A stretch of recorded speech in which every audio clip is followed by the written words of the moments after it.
What's up, everybody? I am back with some more reaction videos.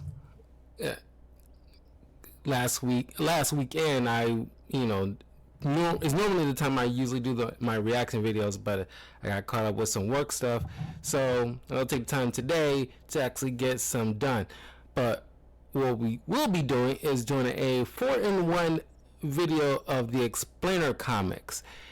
And I'm still going to make sure I put in some time for reacting to the Arkham City cutscenes. So yeah, and then one other video before that. But then of course I got some play some Marvel Rivals later on, as well as some Yu-Gi-Oh! Master Duel. But without further ado, let's begin. Every member of the Morningstar family explained. Lucifer Morningstar. He was born at the top of heaven's hierarchy. One of the 3 demiurgic archangels, his role was to channel pure willpower into the stars so creation could come alive. From the very beginning, he pushed back against authority, questioning the presence in ways no other angel dared. That defiance grew into a rebellion so massive it shook heaven's walls. The presence crushed the uprising, but instead of erasing him, gave him a kingdom, a realm at the farthest point from God. It would evolve into hell. Lucifer ruled there for billions of years. He forged it into a place of punishment, built an army of demons, and even created a ruling triumvirate with Beelzebub and Azazel to handle the daily chaos. But eternity as Hell's warden grew stale. Lucifer wanted freedom, not another cage. So when Dream of the Endless came knocking, Lucifer dropped the keys in his hand and walked out. Overnight, Hell was no longer his problem. Free on Earth, he set up Lux, a piano bar in Los Angeles, with Mazikeen at his side. Heaven tried to pull him back in by sending messages through angels. One mission pushed him into killing a voiceless god, and in return he forced Heaven to hand him a letter of passage. That single document became the passport to something bigger. Lucifer split creation wide open, building a universe outside God's design. The rule inside his realm was simple: worship no one, not even him. That challenge drew predators. The Basanos, a sentient tarot deck, tried to seize his realm. Aminadiel, an angel who despised Lucifer's rebellion, led armies against him. Each one failed. Lucifer defended his creation, not to rule over it, but to keep it free of chains. Eventually, the cosmic tide shifted again. The Presence abandoned creation, Elaine Belloc rose as the new supreme being, and Lucifer's universe merged back with the larger order. Once his work was complete, he walked away from existence itself. No throne, no crown, no rulers. Burden, just the endless void. Exactly the freedom he'd been chasing since the day he left heaven. Elaine Belloc.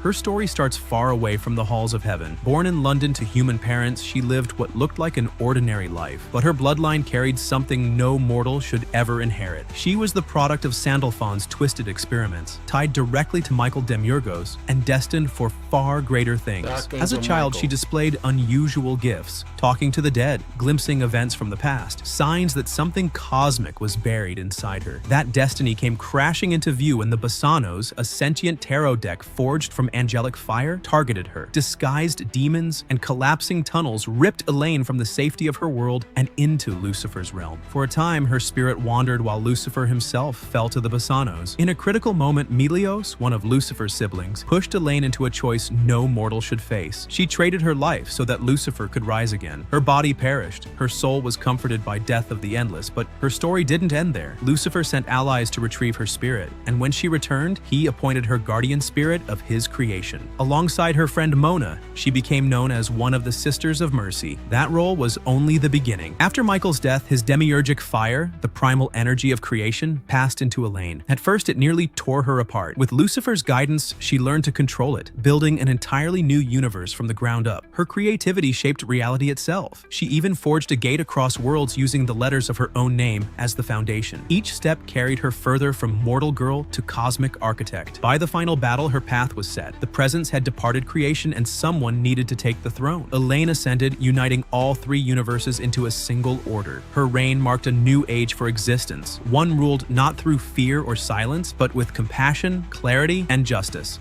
The Presence.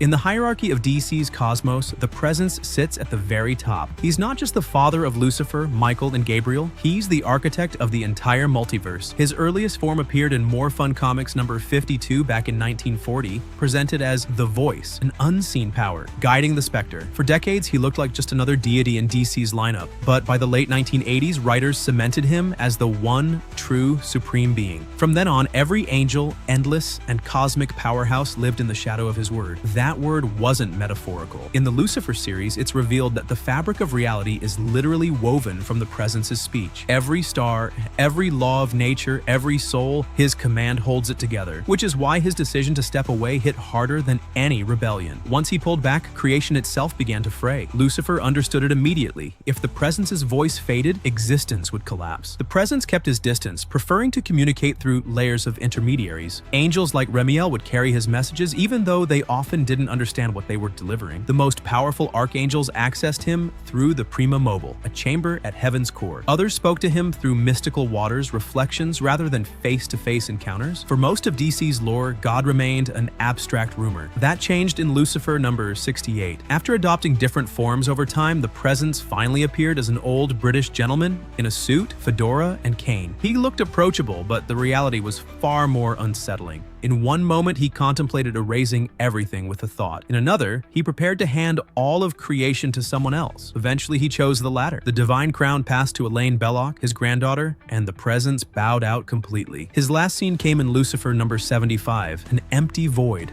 One final conversation with his son. After that, he walked away from the very thing he created, leaving gods, angels, and mortals to carry the weight of existence on their own. Michael Demiurgos.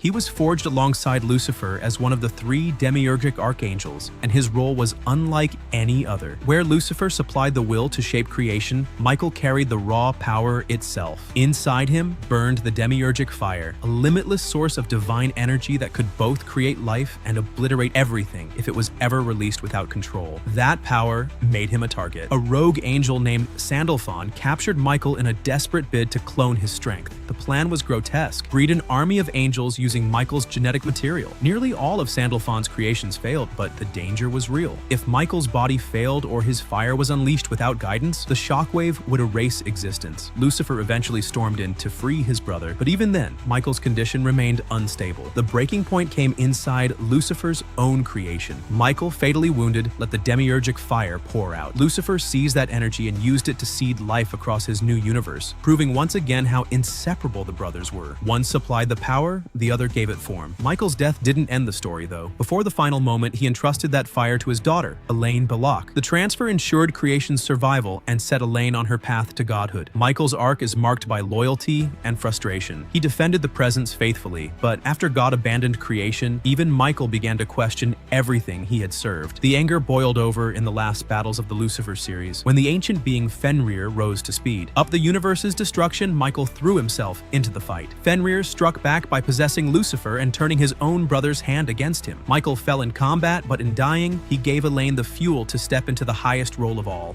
Gabriel Hornblower.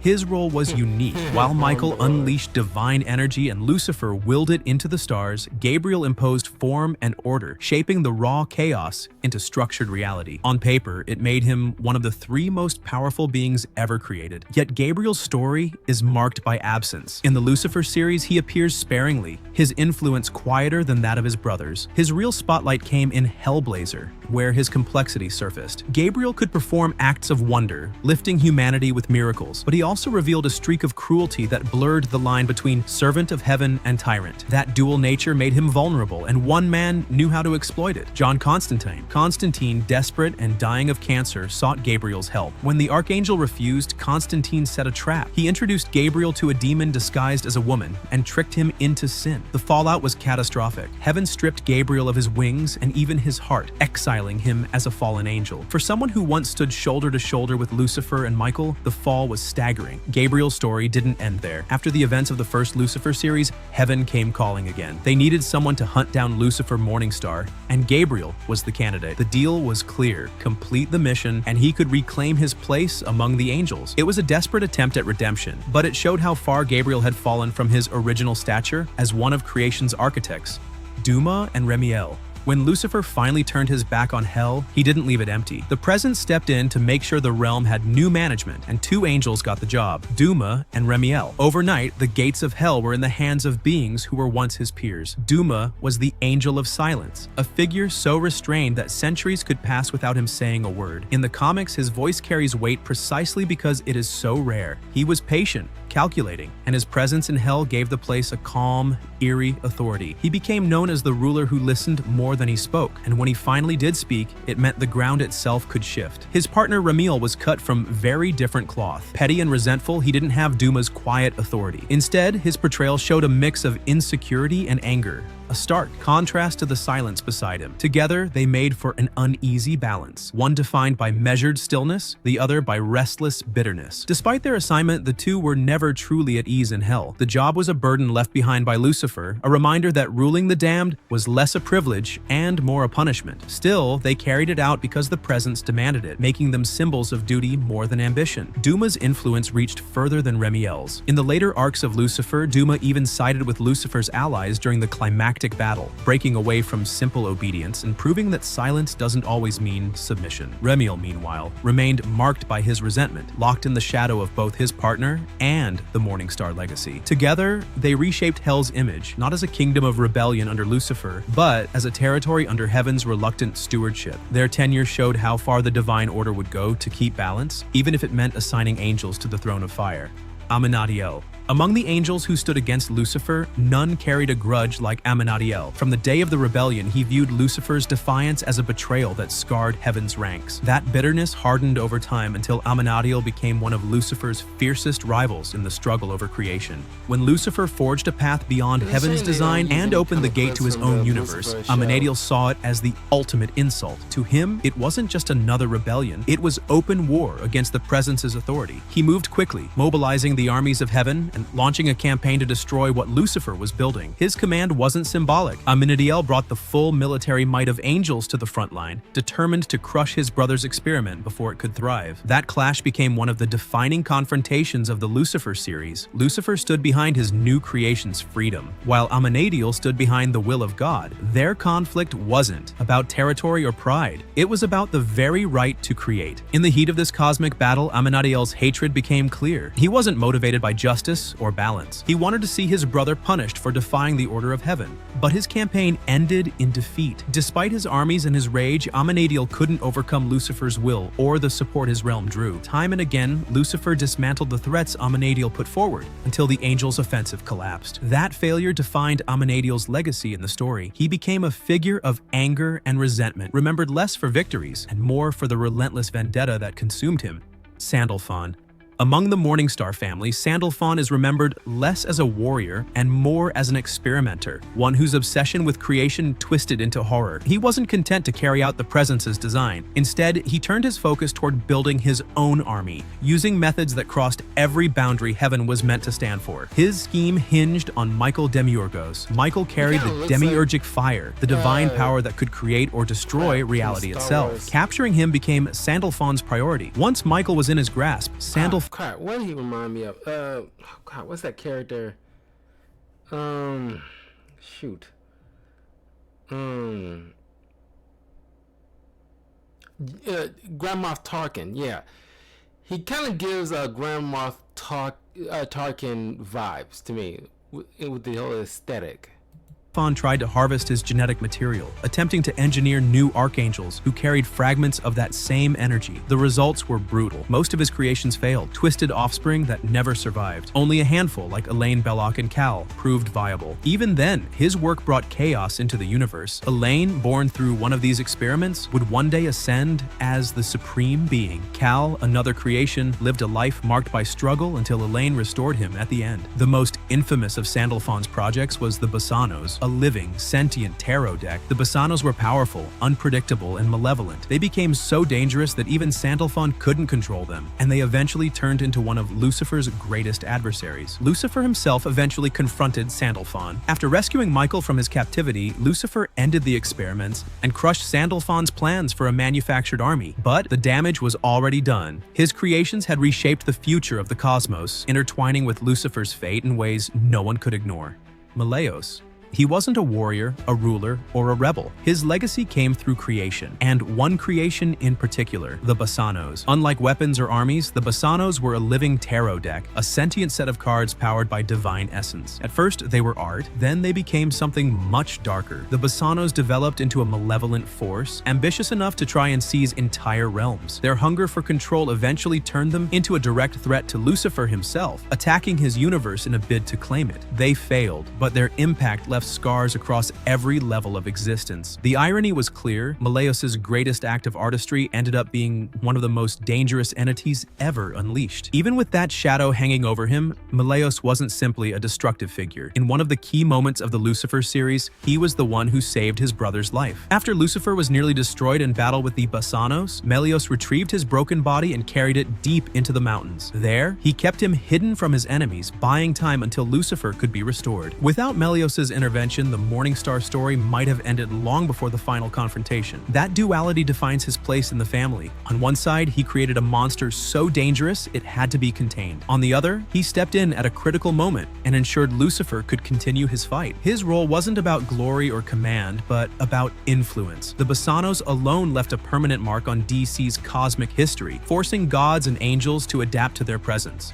Kal, designed to be a new kind of angelic offspring, he inherited fragments of divine power, but his creation came with flaws. He was sterile, burdened with a stutter, and lived in constant dependence on others. To Sandalphon, that made him expendable. To Kal, it meant a life of servitude, carrying out orders without question. Despite those limitations, Kal had a loyalty that couldn't be engineered away. When called upon, he carried out Sandalphon's commands with brutal efficiency, even though he lacked the strength to face higher beings on equal ground. That obedience eventually put him in Lucifer's path. When Kal tried to fight the Morningstar, the mismatch was immediate. Lucifer ended the confrontation with ease, showing just how far Kal was from the siblings he had been modeled after. What made Kal stand out wasn't his role as Sandalphon's enforcer, but his bond with Elaine Belloc. Despite the torment of his creation, he remained deeply protective of her, a side of him that revealed something more than blind obedience. After Elaine's death during the battle against the Basanos, Kal became part of the mission to rescue her soul. It was a moment that showed his true devotion, stepping into danger not for Sandalphon's schemes, but for family. The mission cost him everything. Kal was killed during the attempt to bring Elaine back,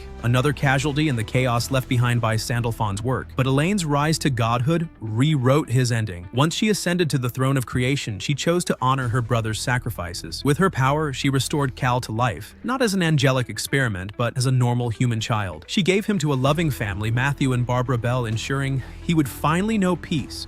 Takehiko. His story begins with one of Lucifer's rare liaisons. During a clash with the gods of Japan, the Morningstar briefly entangled with the goddess Izanami. That encounter produced a child, Takehiko. Born of two powerful bloodlines, he inherited a portion of Lucifer's staggering abilities, along with the legacy of Japan's underworld. As he grew, Takehiko became both ambitious and dangerous. Empowered by his divine heritage, he aligned with Izanami, who carried a long-standing grudge against Lucifer. Together, they set their sights on hell. Takehiko entered the stage not as an ally of the Morningstar family, but as a challenger, prepared to wrest control from his father. His rise represented a new kind of threat, not from heaven or rebellious angels, but from Lucifer's own lineage. The confrontation between father and son was inevitable. Takehiko came forward with immense power, but also with a rawness that revealed his inexperience. Lucifer had shaped universes, governed hell for eons, and stared down armies of gods. Takehiko was stepping into an arena far beyond anything he had known. The battle was fierce, but in the end, Lucifer and Mazikeen overpowered him. The rebellion collapsed before it could truly begin. His defeat underscored the weight of legacy in the Morningstar bloodline. Carrying Lucifer's name did not make him equal to the Morningstar himself. His campaign to conquer hell became another chapter in the endless conflicts surrounding its throne, but one with a personal edge, born from vengeance and fractured family ties. And that's it. So after God's walk... Yeah. One of my earliest comic book reviews, it was around October, was Hellblazer, Lucifer. And the story involved not only Takehiko, but like Gabriel and stuff like that. It's all in the same kind of story. As I remember it, there was a lot of different plot lines going on. It could have been truncated in a more seamless arc, because it was hard to explain like the whole entire plot, because it is so many subplots going on with you know, there was some homeless people that met Gabriel. One was some guy he was boinking and that went nowhere. Ultimately, it was like a whole pointless thing. It was a lot. It was. I remember it being like a lot in that story. That seems like, okay, there's too many characters. There's this thing as having too many characters to keep track of. They could have just been, more truncated. There's some stuff that could have been just taken out altogether. Okay.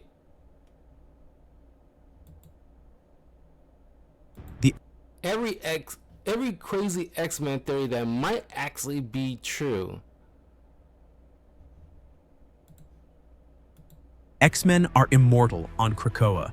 On the surface, Krakoa looks like paradise, lush island, mutant-only nation, leaders walking around like gods. But the craziest part? Mutants who die on Krakoa don't stay dead. Thanks to a system called the Five, resurrection has become standard operating procedure. Gold balls, yes, the guy once treated as a punchline, creates biological eggs. Proteus bends reality to make them viable. Elixir restores life. Tempest speeds up time so the body reaches maturity instantly. And Hope Summers ties all their powers together like a conductor leading an orchestra.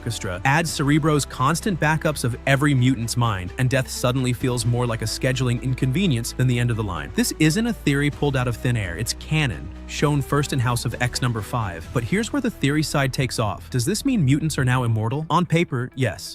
Now, I love the Krakoa era. It's like, now they sitting there rolling it back because the movie, like the MCU, gonna start bringing in the X-Men. They probably gonna end up using like the '90s version because most people's familiarity with the X-Men. But I'm pretty sure they're gonna rush to the whole Krakoa part because that's probably like the second favorite era of X-Men of all time, because Hickman did a fantastic job. Now, there are people who don't really care much of the whole Sex Island part of it all, because it probably gave certain writers an excuse to make people trans, gay, lesbian, whatever that probably wasn't there before, but now they can just just write it all in with full carte blanche with no oversight or gatekeeping. So it's pretty much using the X-Men as an excuse, because I know they're supposed to be like a representation of marginalized people in the 60s, and being born with unique gifts they have no control over. But it doesn't mean that you can just like, oh, I'm just gonna write every gay this, gay that, trans this, trans that as my heart's content, and just use the whole, oh, it's X-Men, it's all about representation. Are you homophobic? As like a blanket shield with no rhyme or reason, with no like like I said, editorial oversight to make sure there's like a well-rounded character that isn't just all about their sexual orientation.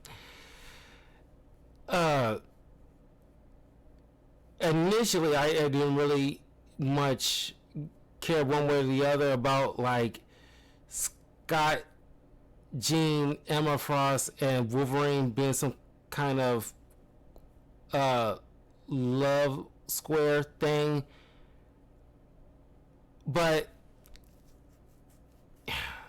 I don't know, when I had time to marinate on it, it's just like, okay, because initially I was like, okay, they kind of gotten rid of this whole infighting, or this like the whole bitterness squabble between Scott and Wolverine over Jean or Emma or whatever. It's just like, or with Emma and Jean fighting over Scott. It's just like kind of nix all that, because that, like with, that's why I didn't care for them trying to roll it back and completely abandon the whole entire Krakoa thing. I'll probably just make a TikTok video explaining this, because like I don't want to sit there and waste time talking about here. But it's just like, we gotta get past the whole. I love the '90s era, even the early 2000s era of X-Men, but we gotta get past that. It's like I don't want to sit there and retread same bullcrap. It's in a great space in the Krakoa era. Aside from what they did with like Colossus and Beast, I don't really care for how they treated those awesome characters. But it's just like, okay, come up with new villains they have to deal with, since now that most of the traditional villains are part of the Krakoa team. You don't have to worry about rehashing the fight with Apocalypse or Magneto or Sinister. It's just like, okay, let's get past that. Come up with some new ideas. But they don't want to do that because either they're lazy or the MCU gotta, instead of the MCU looking to the comics for inspiration, now it's the comics trying to look at the movies for inspiration, and they're trying to align with each other, and it's like they don't need to align with each other. It's like the comics need to be their own thing in their own world, and the movies and the TV shows has to do their own thing. Sure, they can take inspiration, but they just make carbon copies. We can just read the story. Any fallen mutant can be reborn with all their memories intact, body restored to prime condition. The implications are massive. Sacrifice in battle loses its weight if you know you're coming back next week. Political power tilts heavily in Krakoa's favor when they can tell world leaders, you can kill us, but we'll be at the next meeting anyway. And inside the mutant community, it raises a chilling question. What happens if the Five ever refuse to bring someone back? Immortality is only comforting when you trust the people holding the keys. Even fans started pointing out the philosophical mess. If Cyclops dies in battle and is resurrected, like Iceman, making him gay just retroactively for no reason at all. That part, I think a lot of people did not care for that part. That was so lazy, and a perfect example of why people was like, "Oh, this is woke." It's like, "Oh, how dare you call X-Men woke? They've always been like that." No, look at the characters.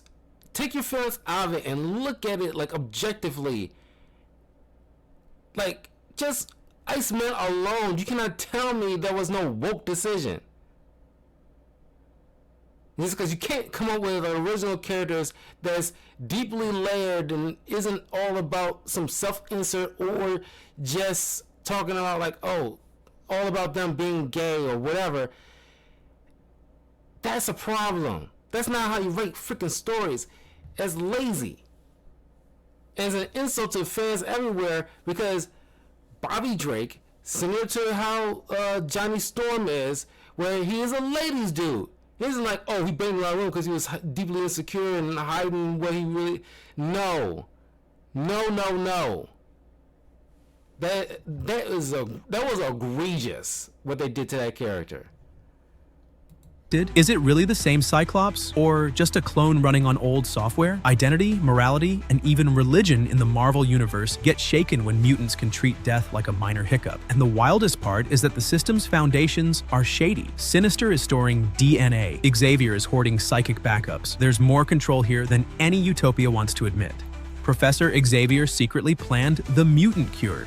Charles Xavier has always been painted as the dreamer, the man fighting for peaceful coexistence between humans and mutants. But when you peel back the layers of his history, and this is me personally, but I think some people will, I think most people would agree. I don't want in the MCU Charles Xavier and Magneto to be black. Okay?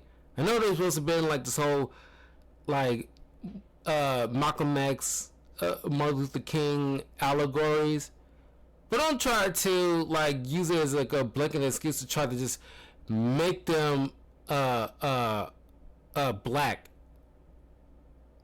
because you know there's some things that belong to, like, they were created by white people, they need to be white. You know, it's like there's some people that like just, you know, just part of their foundation, they need to be white, or they need to be Asian, or they need to be black. You don't just write it off as like creative license or whatever. Like, just, especially if you're right out the gate starting with this character that hasn't been brought on for a long time or at all into live action. Don't use that at the time to experiment when you haven't even built the foundation yet? History, a darker theory starts to take shape. Xavier may have supported the creation of a mutant cure all along, not as betrayal, but as control. The groundwork for this idea shows up across multiple runs. In Joss Whedon's astonishing X-Men arc Gifted, scientists unveil a serum that... They keep using it, the whole, because I made a comic book, I did a comic book review of the X-Men Onslaught event, where it was revealed that a long time ago Xavier had romantic feelings towards Jean when she was technically underage and stuff, just around the time he was like forming the X-Men. But in my personal opinion, there was like a fly-by-night type of like a moment that he just, just let it slip by back in the recesses of his mind. It was like a fleeting moment. Never thought about it again. But because Onslaught kind of brought it up to the forefront and revealed it to Jean, it's like, what the hell kind of thing. Oh, this is gross. And it's like, I don't think that is like a legitimate excuse to think Xavier is like horrible or whatever. He's done a lot of great things, and it's like, can you imagine any psychic pulling, a thought that you haven't thought about but one or two times way back in many years ago that you haven't thought about since and brought it to the forefront? Imagine like a kid who was like 18 and his father remarried to a very attractive woman that became his stepmother, and then just for like a couple of fleeting thoughts, he probably had a very like some level of attraction to her. And then a decade or so later, some psychic pulled that one little fleeting moment of thought, brought it to the forefront in front of this woman, and it's like, oh my God, this is like, you can't hold that against that person for a thought that you never acted on. That's in my personal opinion. Like, people use that as an excuse to hate on, at least like it's like a legitimate excuse to hate on Professor Xavier. Like, everything, all the good he's done is kind of erased because of that little moment. I don't personally, I'm not defending it, mind you, but I don't think there's like a legitimate excuse to like make that as your base of an argument. That can erase the X gene, and the mutant community explodes in debate. While characters like Beast rage at the thought of fixing evolution... I mean, like, of course, there are other legitimate reasons that you might feel a little, ticked at Professor Xavier. There's one moment I remember when him and Scott was having some kind of argument, and he just took it upon himself to go inside Scott's mind to kind of calm him down, because he knew Scott was about to say something he's going to, he won't be able to take back. So he just kind of just cooled the situation. That was he had no right to infiltrate his mind like that. And, he 9 times out of 10, he doesn't just take it upon himself to do things like that. But, when he does, you have a little like, okay, that's effed up. Xavier's stance is eerily quiet. He never condemns the idea outright. Earlier stories reveal him wiping memories, manipulating allies, and even sidelining dangerous mutants because he feared what their powers could unleash. Those choices hint at someone who believes not all mutants should carry their gifts forever. Look at how... Oh, and then there are moments that when Professor Xavier is forming the X-Men, at least the first two core groups, he never really, wanted to bring on like the Morlocks or anything like that, because he wants these superheroes to look like appealing to the world to try to gain humanity's trust and get like a good start with like a connection between human and mutant. He didn't want to start off on a bad note, so he didn't want to invite initially anybody from like the Morlocks, because like their powers, sometimes mutant powers, isn't as like cool or flashy like Gambit or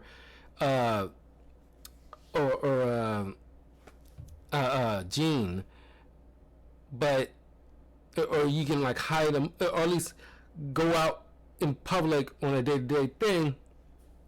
And it's kind of like, well, you want coexistence between mutant and humans, more like a mutant. Just because one has like a bird face, doesn't mean it's like you can't bring them into the X-Mansion. It's kind of messed up. Often Xavier has edited reality inside people's heads. He's erased Magneto's memories, hidden information from his own students, and manipulated Jean Grey as a teenager to contain the Phoenix. Each act was justified in his mind as for the greater good. This pattern makes the theory of him secretly backing a cure believable. To him, a depowering option might be another safeguard, one more tool to manage mutant kind when diplomacy or telepathy aren't enough. Fans have debated this angle for years, especially after Krakoa's rise. In a world where mutants now have resurrection protocols and near immortality, Xavier's decision to allow certain powers to continue unchecked becomes even more questionable. If he truly wants balance, would he also be the architect of a system that lets dangerous powers disappear quietly, packaged as choice? The cure has always been pitched as humanity's weapon against evolution. But if Xavier's fingerprints are anywhere near it, that weapon becomes something more chilling, an insurance policy written by the man mutants trust most. Cyclops has a secret sibling.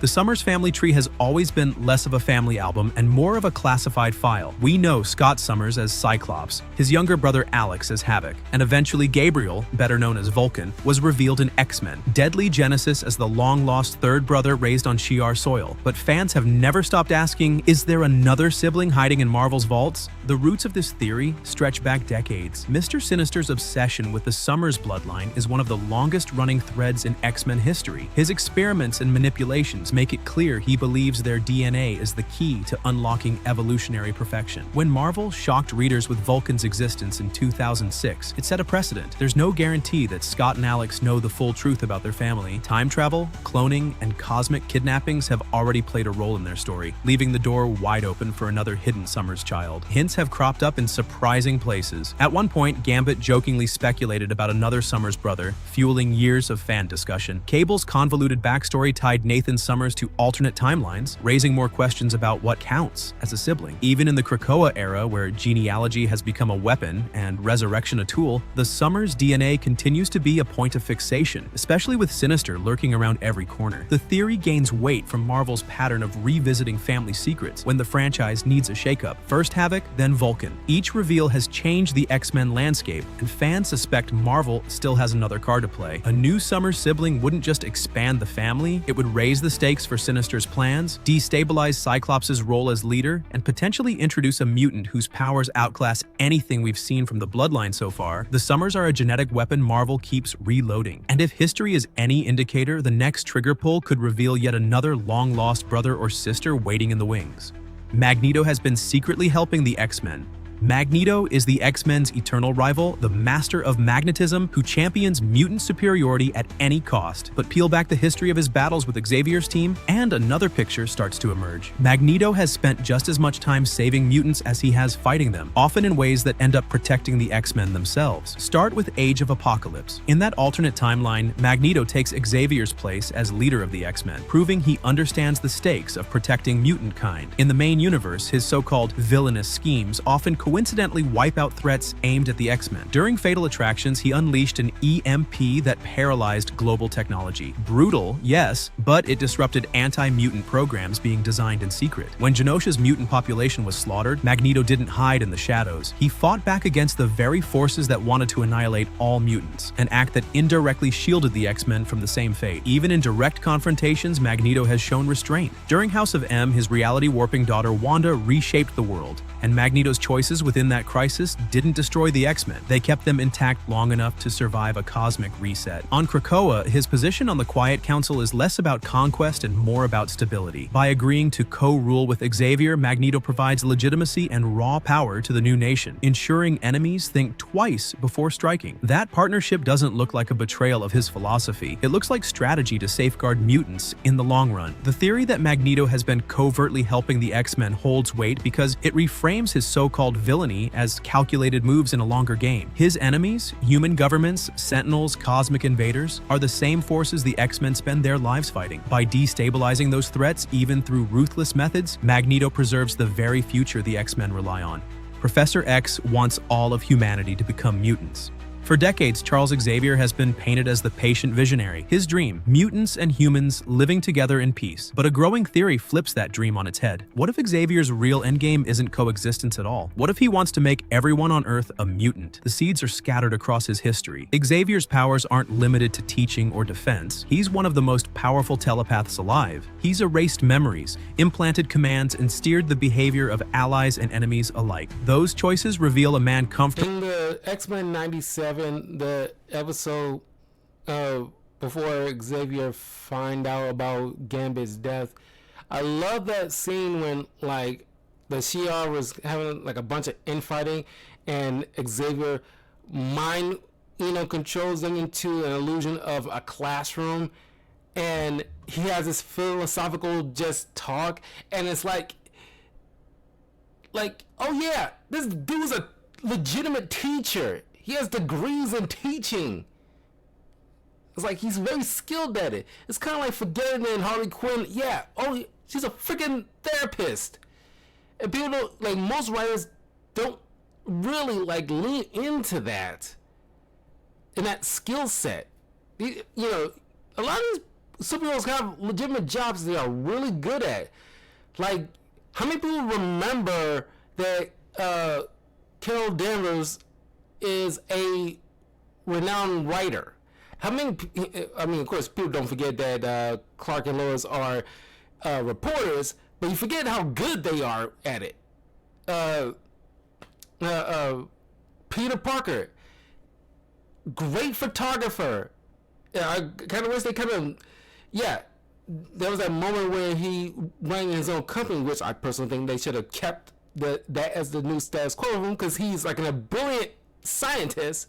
But they could also take the route of leaning in. If I was writing like a Spider-Man story, I would want to, like, start off with an arc where some photography company meets up with Peter Parker and explains, look, I've seen your work over the years. I think you have great skill in photography. I'd like to bring you on board in my company, and you can take all these little photo shoots and all this other stuff, and lean in, write in some legitimate like knowledge about photography and equipment and stuff like that, and you can also work in a way to like have Peter be able to set his own hours, so that way he can go off to be Spider-Man when he needs to be, without it like jumbling all into each other. Like the way, like when he tries to be a teacher, you can't do that because teachers has to remain in the school for a good chunk of the day. He can't go off to be Spider-Man like that. That's why I like the whole thing with him running his own company, because he get to go and come and go as he freaking pleases most of the time. So there's no reason for him to make an excuse to dip out. I imagine having like a photography career, he has more or less a flexibility with that. with rewriting minds in pursuit of his ideals. On Krakoa, his public image only reinforces this suspicion. Always hidden under Cerebro's helmet, Xavier speaks less like a professor and more like a messiah, calling mutants the future while rallying his people into a unified, almost cult-like nation. The theory grows stronger when you factor in the X gene's flexibility. In storylines like X-Men, Legacy, and House of X, science shows the gene can be activated, suppressed, or even manipulated on a population-wide scale. With Krakoa producing miracle drugs that extend human life, heal disease, and rewrite biology, the infrastructure for genetic transformation already exists. It wouldn't take much to turn that same technology toward flipping humanity's DNA into mutant form. From an ethical standpoint, it fits Xavier's pattern. He's always believed in a world shaped by evolution. If humanity won't accept mutants, then assimilation through mutation may look, in his mind, like the only path to survival. His silence in debates about cures, his willingness to let telepathy cross moral lines, and his push for mutant dominance all feed into the possibility that peaceful coexistence was just the cover story. Jean Grey never really dies. Jean Grey has died so. Now, I think that is like a brilliant long plan, like a 5-step kind of plan. Sure, coexisting is nice, but in that, coexistence, some mutants will meet certain humans, they have children and grandchildren, will continue on the X gene. Eventually, it would, I won't say dilute, but it will definitely like change the course of human history or future history, where most of the population will have like X gene remnants, to the point where, yeah, humanity will pretty much be like very small. I'm not saying that they wouldn't still be there, but due to the course of like, with sexual intercourse and creating babies, it's like, yeah, that seems more like a safer and logical way of ensuring coexistence. Many times in Marvel Comics that it's practically a running joke. But the theory that she never truly dies, that every death is just another stage in an endless cycle with the Phoenix Force waiting to bring her back, is one of the most enduring in X-Men lore. The receipts are everywhere. In the Dark Phoenix saga of 1980, Jean sacrificed herself on the moon to stop the Phoenix from consuming entire galaxies. Readers mourned, Marvel promised it was final, and then X-Factor revealed years later that Jean had never actually died at all. The Phoenix had created a perfect copy, while the real Jean slept in a healing cocoon under Jamaica Bay. That moment set the precedent. Jean's deaths were less an end and more a costume change. Since then, the pattern has only grown. She's been resurrected in Here Comes Tomorrow by the Phoenix Egg in Phoenix, Resurrection, and reintroduced in Krakoa's Resurrection era. Each time the Phoenix Force is the common denominator. Whether portrayed as a cosmic entity or an extension of mutant evolution, it never leaves Jean for long. Instead, it waits, dormant, ready to spark her return when the story demands it. What makes the theory believable is how consistent Marvel has been in tying Jean's essence to the Phoenix. The Force itself is defined as life incarnate. Death has no meaning to it. By extension, Jean as its chosen host becomes functionally immortal. Every apparent end is just a transition, a reset button for her identity, power, and place in the X-Men mythos. This creates fascinating consequences for the team. When Jean enters a fight, is sacrifice even sacrifice if the Phoenix guarantees she'll rise again? And how much of her identity is her own if a cosmic firebird dictates her return every decade? At this point, Jean's deaths have become less about endings and more about Marvel, reminding readers that she is permanently tethered to the Phoenix. She doesn't die, she reloads. The mutant cure is a weapon.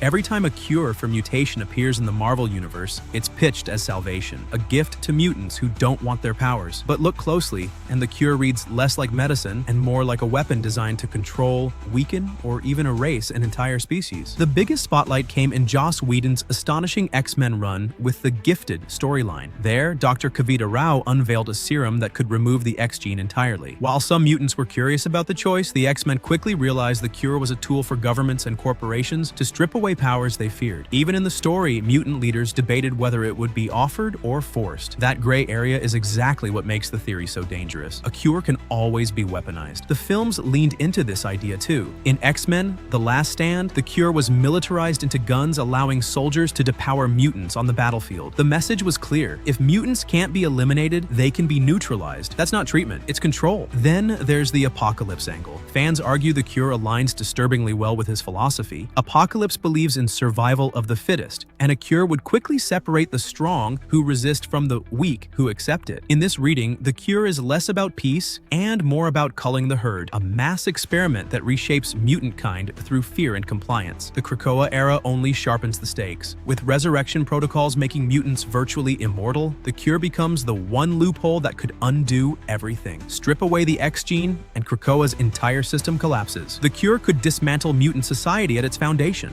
Mr. Sinister is the real architect of mutant kind. Nathaniel Essex, better known as Mr. Sinister, has been meddling with mutant DNA since the 19th century. Enhanced by Apocalypse and obsessed with genetics, he spent more than a century cataloging bloodlines, experimenting with cloning, and shaping evolution from the shadows. The wild theory that Sinister isn't just an opportunistic manipulator, he may be the true architect behind far more of mutant kind's existence than anyone realizes. The evidence runs deep. Sinister's fixation on the Summers and Grey families is legendary. He orchestrated the birth of Cable by ensuring Cyclops and Jean's DNA would merge, believing their offspring would be the ultimate weapon against Apocalypse. In later arcs, he's shown to have entire vaults of genetic material, samples from nearly every mutant on Earth. On Krakoa, this obsession is brought to the forefront. As part of the Quiet Council, Sinister openly runs experiments with mutant DNA, and his role in the resurrection protocols means his fingerprints are now literally on the rebirth of every fallen mutant. Comics like Hellions and Immortal X-Men peel the curtain back further. Sinister has cloned himself, created chimera mutants, and even built failsafes into Krakoa's systems. He builds entire populations out of it.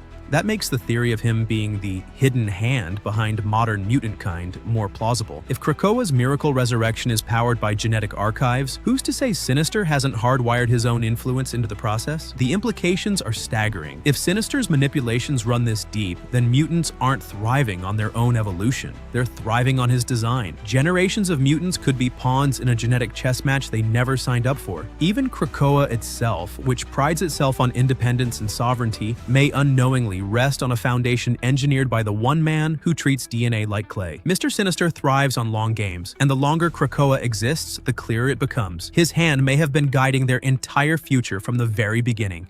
The Phoenix Force is tied to the X gene.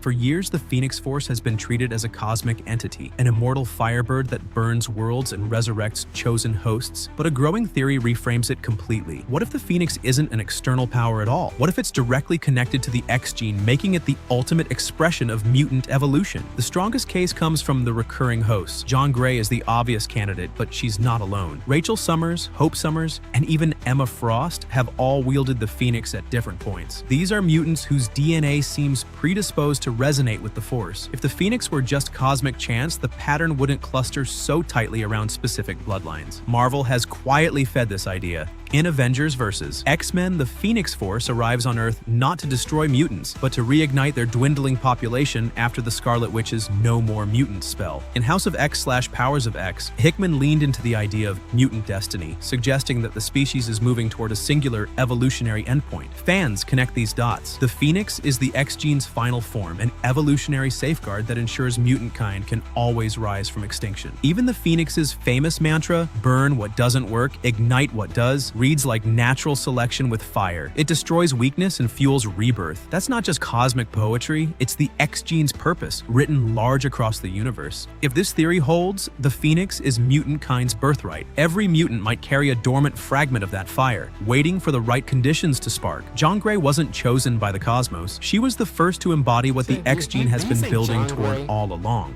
Days of Future Past is inevitable. Few X-Men stories loom as large as Days of Future Past. Published in 1981, it showed a nightmare timeline where Sentinels rule, mutants are hunted, and the X-Men are relics of a world that turned against them. The original comic had Kitty Pryde's mind sent back in time to prevent the assassination of Senator Kelly, an event that triggered mutant internment camps and mass extermination. The story ends with a fragile hope. Maybe the future can be avoided. But the theory says otherwise. Mutants are destined to reach that future no matter what they do. The evidence is overwhelming. overwhelming. Alternate futures in Marvel almost always circle back to oppression. Age of Apocalypse, Bishop's Timeline, The Last X-Men, X-Men 2099, they all carry echoes of Days of Future Past. Sentinels might take different forms, governments might change, but the underlying pattern of fear and control repeats endlessly. Writers have revisited the dystopia in sequels like Days of Future Present and in modern arcs where Nimrod and Orcus emerge, showing the machinery of extermination is always waiting to reassemble itself. Even Hickman's Powers of X underscored this inevitability. Moira McTaggart's reincarnated timelines reveal that no matter how many times mutants try to rewrite history, they face extinction, sometimes from humans, sometimes from machines, sometimes from themselves. Krakoa may look like triumph, but in Moira's 10th life, it's just another checkpoint before the collapse. Fans see this as Marvel admitting a brutal truth. The mutant metaphor is tied to persecution. A world where mutants live free without fear undercuts the allegory. So the inevitable future theory reflects the publishing philosophy. The X-Men's survival depends on the threat of annihilation, and Days of Future Past is the template Marvel keeps returning to. That's why this theory stings. Every time the X-Men dodge disaster, the shadow of the Sentinels is still there, waiting. Mutants can change the players, the politics, and even the planet, but the calendar always flips back to dystopia.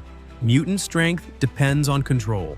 When people talk about power levels in the Marvel Universe, they often treat them as fixed stats. Cyclops blasts at one level, Colossus has one level of durability, Rogue drains at a set limit. But one of the wildest theories argues that a mutant's real strength is about how well they control what they've been given. Take Jean Grey. As a young student, she struggled to levitate small objects. With training from Xavier and later her connection to the Phoenix, she tapped into powers so vast they could reshape galaxies. Storm is another prime example. Her ability to manipulate weather is tied to her emotional state. When she's calm, it's a drizzle. When she's angry, she can summon planet-scale hurricanes. The control is the difference between being a standard mutant and being classified as Omega level. Magneto's arc reinforces this theory. His mastery of magnetism grew exponentially over the years. Early stories had him tossing cars and bending metal gates. Modern stories show him manipulating the Earth's electromagnetic field, controlling planetary orbits, and even pulling iron from human bloodstreams. The mutation didn't change. His control did. This theory reshapes how weak mutants are viewed. Someone like Iceman started out making snowballs and ice slides. Over time, by focusing on control, he became one of the most powerful Omegas alive, capable of manipulating molecular moisture and freezing entire regions. The same X gene that once looked small-scale became world-ending once he learned to use it fully. What makes this believable is how often Marvel reinforces the theme through training. The Danger Room exists not just for combat practice, but for control drills. Because in the X-Men universe, discipline can turn an average power into a devastating one. It's also why characters like Xavier and Emma Frost stress psychic stability. Without control, telepaths are nuclear weapons walking around in human skin.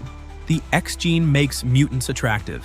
One of the strangest fan theories about mutants has nothing to do with powers, battles, or cosmic destinies. It's about looks. According to this idea, the X gene doesn't just give mutants abilities, it also makes them more attractive. And if you scan through decades of comics, it's hard not to notice how many mutants look like they walked out of a fashion magazine. Think about it. Cyclops, Storm, Jean Grey, Rogue, Gambit, Psylocke, Colossus, the list reads like a supermodel roster. Even characters meant to be ordinary by superhero standards end up drawn with perfect physiques and sharp features. Fans have argued this is an in-universe quirk of evolution. The theory suggests that the X gene That theory, I don't know how much that holds water. It's just like the artist knows there are people like looking at good-looking people.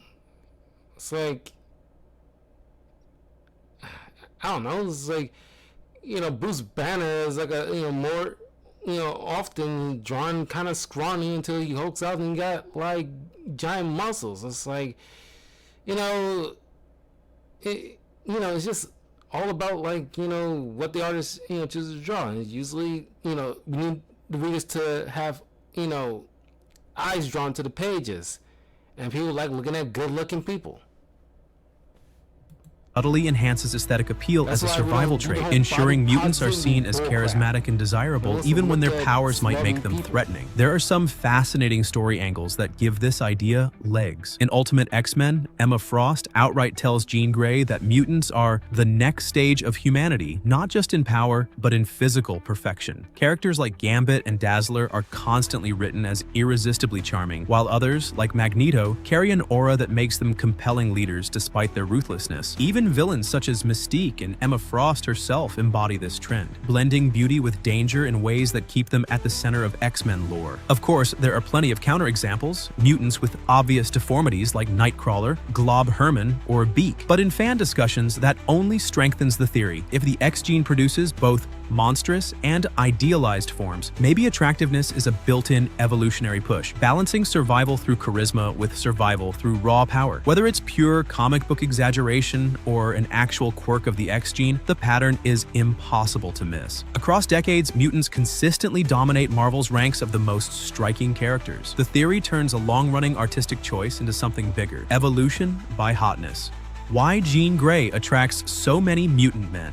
Jean Grey is the center of one of the most tangled love webs in Marvel history, from Cyclops to Wolverine, from Magneto to Bishop. Even Beast at one point, Jean has drawn an endless line of admirers. Fans joke about it constantly, but the theory is that her appeal isn't just personality or looks. It may be tied directly to her role as the Phoenix and her psychic presence. On the surface, Jean's attractiveness is obvious. She's written as compassionate, intelligent, and loyal, while also carrying an aura of leadership that makes her magnetic. But her telepathy complicates things. In-universe, telepaths project emotional resonance, subtle cues that make people trust or even adore them. With Jean, that effect may be constant, her very presence influencing how others see her, even when she doesn't mean to. Then there's the Phoenix. As the embodiment of life and rebirth, the Phoenix Force is primal energy. When Jean bonds with it, she becomes more than human, more than mutant. She becomes destiny incarnate. For other mutants, being near her might feel like standing next to a cosmic fire they can't help but orbit. That helps explain why figures as different as Cyclops and Magneto are drawn to her. Scott represents discipline, Logan represents raw instinct, and Eric represents ideological passion. Yet all find themselves captivated by Jean's gravitational pull. Writers have leaned into this repeatedly. In New X-Men, Wolverine admitted his bond with Jean felt inevitable, like it had always been there. In alternate timelines, such as Age of Apocalypse, she still draws devotion no matter the circumstances. Even when Jean dies and returns, her relationships reignite as though her aura resets everything around her. And that's it. Now to you, which of these crazy theories... Yeah, I'm willing to, like, you know, all the other ones aside from the whole attractiveness have some weight to it. But the whole attractiveness, I just chalk it up to just artist knows full well that eyes drawn to the page. No one wants to look at schlubby people. So yeah, of course they're gonna draw most of these if not all these characters to be fairly attractive.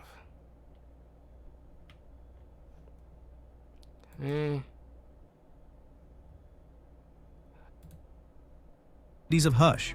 Every unsolved mystery in Batman comics. Hold on a second. I need to be right with you and take a bit of a break halfway through.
let's continue on. In 2002, Batman's world was thrown into chaos by a new villain wrapped in bandages, moving through Gotham like a phantom. He called himself Hush and the Batman. Hush storyline became one of the most talked about arcs in decades. The twist? Hush was Dr. Thomas Elliot, Bruce Wayne's childhood friend. But the mystery didn't stop at the unmasking. Elliot's story runs deeper than a simple grudge. As kids, Bruce and Tommy were supposed to be inseparable. Yet Tommy carried a bitterness that grew into obsession. Unlike Bruce, he wanted his parents gone. When his plan to kill them failed, he grew to despise Bruce, the boy who inherited fortune and tragedy in the same night. That resentment shaped his vendetta, turning him into a surgeon with surgical precision in both the operating room and Gotham's underworld. The complexity comes in how the story blurs who's really in control. Throughout Hush, it looks like Elliot masterminded everything, bringing together villains like Poison Ivy, Scarecrow, and even Superman under mind control. But the Riddler was lurking in the background, pulling strings and revealing he knew Batman's identity all along. Was Hush the true architect, or was he just another pawn in Gotham's endless chess match? Since then, DC has kept Hush's role deliberately slippery. Sometimes he's a major player, carving his way into Gotham's elite circles. Other times, he fades back into obscurity, his motivations rewritten or left hanging. Fans are left questioning whether Elliot is one of Batman's great rivals or just another mask in Gotham's gallery of shadows. The Hangman. After The Long Halloween left Gotham scarred, Jeff Loeb and Tim Sale followed it up with Dark Victory, a story that added another layer of mystery and another masked killer stalking the city. This time, the murderer was called the Hangman. Their pattern was grim. Each victim was a Gotham police officer, each left hanging with a noose, and each body came with a riddle-like note attached. What made the Hangman killings different was how personal they felt. The Long Halloween targeted mobsters, but this new spree struck at Gotham's law enforcement, exposing just how fragile the city's institutions were. It rattled the police department, strained Batman's already tense relationship with Commissioner Gordon, and pushed Harvey Dent, now Two-Face, further down his twisted path. By the time the story unfolded, suspects circled everywhere. Mob families, corrupt cops, even Two-Face himself. The reveal eventually pointed towards Sofia Gigante, Carmine Falcone's daughter, seeking revenge and control after her family's collapse. But It's funny how the Penguin show made Sophia the hottest woman in that world, compared to the big lumbering butch bruiser in the comics. Loeb left behind enough inconsistencies and unanswered threads that fans still debate how much of the truth ever made it onto the page. Were all the murders really hers? Did the notes tie perfectly to her motive, or was someone else involved in the shadows? The story never fully closes the door. Dark Victory is also remembered for another reason. It introduced Dick Grayson into Batman's world, giving readers the origin of Robin. In a way, the Hangman case was the bridge between Batman's grim solo crusade and the birth of the Bat family. The other holiday killer. Jeff Loeb and Tim Sale's The Long Halloween is one of Batman's most iconic detective stories, but it also leaves behind one of Gotham's biggest question marks. The case centered on the Holiday Killer, a murderer who struck only on holidays, leaving trinkets behind at the crime scenes. At first glance, the culprit seemed obvious. Alberto Falcone, son of crime lord Carmine Falcone, who confessed to being Holiday, except the story refuses to tie things up neatly. By the end, Alberto takes credit for the killing, but in the final chapter, Gilda Dent delivers a chilling monologue. She implies she committed at least the early murders herself, claiming she did it to give her husband, Harvey, a chance to be free of Carmine Falcone's influence and become something more. Readers are left to piece together which killings were hers, which belonged to Alberto, and whether some may never have been solved at all. The brilliance of Loeb's writing is that the ambiguity isn't an accident. The Long Halloween is less about solving a case and more about showing how Gotham corrupts everyone who touches it. Harvey Dent becomes Two-Face, Falcone's empire collapses, and Batman himself is left with no clean answers. Was Gilda confessing out of guilt, or did she really carry out those murders? Did Alberto pad his confession to claim infamy, or was he always the true Holiday? The comic leaves it deliberately open. That unresolved ending is why the story has stuck with fans for decades. Instead of giving Batman a victory, it forces him and the reader to accept that sometimes Gotham's greatest mysteries don't end with certainty. The Holiday Killer may have been caught, but the question of who truly started the bloodshed still hangs over Gotham like smoke from a crime scene.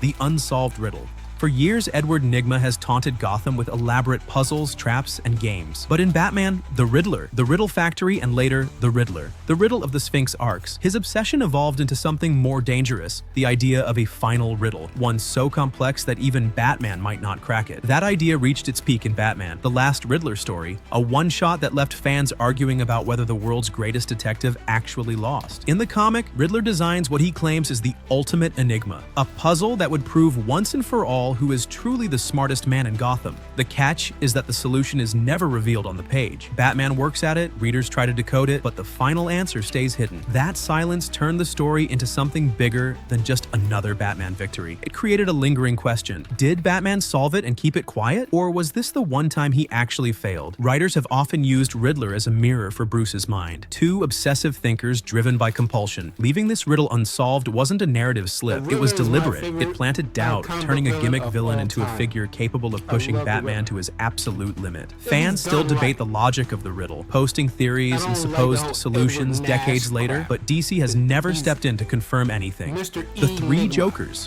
When Jeff Johns launched Batman, Three Jokers in 2020, it was a bomb dropped on decades of Joker lore. The setup came years earlier during Darkseid War, when the Mobius chair told Batman that there wasn't one Joker, there were three. That reveal sat in readers' minds for years, and when the series finally dropped, it didn't make things clearer. It only raised more questions. The story introduced three distinct figures: the criminal, modeled after the original 1940s gangster-style Joker; the clown, the Silver Age prankster with a taste for chaos; and the comedian, the sadistic figure inspired by The Killing Joke. Together, they carried out murders, psychological games, and a twisted plan to create the perfect Joker by reshaping victims. For fans, it cracked open the biggest mystery. Were these three different men, or simply phases of the same monster over time? The series never gave a clean answer. Batman claims he always knew the Joker's identity, but he keeps it to himself. Jason Todd and Barbara Gordon wrestle with their trauma, but they don't get closure either. Even by the finale, when two Jokers remain and one is eliminated, the lines blur. Was it metaphor, continuity trick, or a genuine revelation that Gotham had been terrorized by multiple people under the same name all along? Johns himself has said the mystery was never meant to solve the Joker. It was meant to deepen him. By splitting Joker into three, the character became more myth than man, a legend who could never be nailed down to one face or one past. And in the end, DC kept the tradition alive. Even after an entire series, readers walked away with more questions than answers.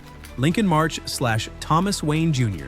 When Scott Snyder introduced the Court of Owls in 2011, Batman fans got more than a new secret society. They got one of the wildest mysteries in modern Gotham lore, Lincoln March. A charismatic Gotham politician, March positioned himself as an ally to Bruce Wayne before, revealing his true hand. He claimed he was more than just a rival. He said he was Bruce's long-lost brother, Thomas Wayne Jr. The claim landed like a bomb. According to March, the Waynes had another son, hidden away after a childhood accident, raised in secrecy, and ultimately molded by the Court of Owls into a weapon against Gotham's protector. If true, it meant Bruce wasn't fighting a stranger. He was battling his own blood, a twisted reflection shaped by the city's corruption. But Snyder never confirmed it outright. Batman himself rejected the idea, but the evidence wasn't cleanly dismissed. Hospital records, court documents, and March's own uncanny knowledge of the Wayne legacy left a cloud of uncertainty hanging over the reveal. Readers were left questioning, was this another manipulation by the court, or had Gotham been keeping the darkest family secret of all? Since then, DC has kept March's identity deliberately vague. In later appearances, he doubles down on the claim, styling himself as the true heir to Gotham while Bruce fights to hold on to his city. Yet no comic has ever put a definitive... Well, since the crime syndicate has Owlman, whose name is Thomas Wayne